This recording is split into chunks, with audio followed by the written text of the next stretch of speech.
Kuma CHAN championnat d'Afrique des Nations kan n'o ye farafinnagun sirantolantan ɲɔgɔnkunbɛba ye min bɛ sirantolantan sodenw kofɔ minnu bɛ ntolantan farafinna championnat kɔnɔna na a san wɛrɛ 2025 éliminatoires ɲɛbila ɲɔgɔndanw ko don olu labanw tagali ɲɔgɔndanw tanakunu kari décembre kalo tile 12 san 2024 na Mali bisimilara Moritani fɛ yen a binna kanankolo Moritani ɲɛkɔrɔ cilu 1 a ɲɔgɔndan tana Moritani jamana kan Mali jalatigi Félix Kamate y'a yira ko Mali bɛ se sɔrɔ n'o ye qualification ye ka taa CHAN kɛnɛ kan san wɛrɛ hali n'a y'a sɔrɔ ale n'a tɔɲɔgɔnw binna Moritani ɲɔgɔndan tagali la. Anw bɛ fɛ ka victoire de di Maliens ma ou bien n'an ma se ka victoire sɔrɔ an ka satan machine so mais n'Ala sɔnna ma n'an taara Mali la an fana bɛ se ka baara kɛ an ye erreur min bɛ an b'o erreur corriger ale ni an san qualification ta jagosa parce que ni bɔlɔntan nin bɔra yɛrɛ ko la nin ye jamana wɔɔrɔ sisan donc qualification ma ta Bamakɔ n'Ala sɔnna ma dimanche an bɛ gagner wa n'Ala sɔnna ma an tɛ bi ta Maliens hali bi wa ta ka dugawu k'an ye ni bɔlɔntan foyi ma kɛ an premier temps dɔrɔn de jouer yan nɔ donc deuxième temps to jouer Bamakɔ ne tɛ se k'a fɔ fɛn y'an jɛ parce que an bɛɛ sera ka bɔlɔntan. Bayiba Mali forobatɔn degeli karamɔgɔ bolo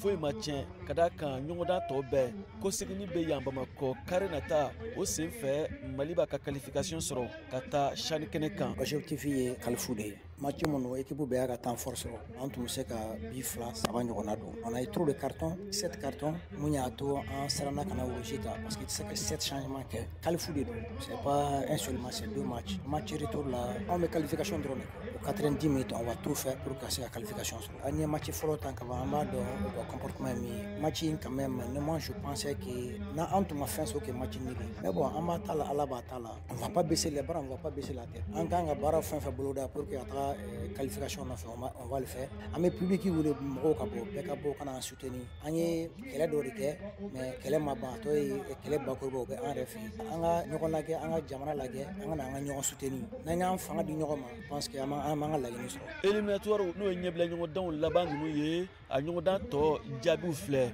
minnu ye tagaliw ye Soudan du Sud ale ye se sɔrɔ cilu 3 Rwanda kan cilu 2 Éthiopie binna kanankolo Soudan ɲɛkɔrɔ cilu 2 Ghana ale ni Nigeria ye filani bin kɛ simasesi la kanankolo fan 2 bɛ fɛ Côte d'Ivoire ale ye se sɔrɔ cilu 2 Burkina Faso ɲɛkɔrɔ kanankolo Liberia ale ni Senegal filani bin simasesi la cilu 1-1 fan 2 bɛ fɛ o jaabi kelen don Togo ale ni Niger ni ɲɔgɔn cɛ filani bin simasesi la cilu 1-1 fan 2 bɛ fɛ ɲɔgɔndan ninnu ko seginni bɛ tan kari nata décembre kalo tile 19 san 2024 na jamana min ka kuru mana caya tagani ka segin 2 in na o de bɛ qualifier ka taa CHAN nata kɛnɛ kan min bɛna tan jamana 3 la ɲɔgɔn fɛ Uganda, Tanzanie ani Kenya o ɲɔgɔndan bɛ daminɛ n'o ye CHAN ye san wɛrɛ 2025 février kalo tile fɔlɔ k'a kuncɛ tile 28 k'a kuncɛ ni Ligue africaine des clubs champions phase de groupe tile 3 ɲɔgɔndan kelen ye min tana kunu kari décembre kalo tile 22 san 2024 na o ɲɔgɔndan bɛ Al Ahly SC ko fɔ ka bɔ Egypte jamana kan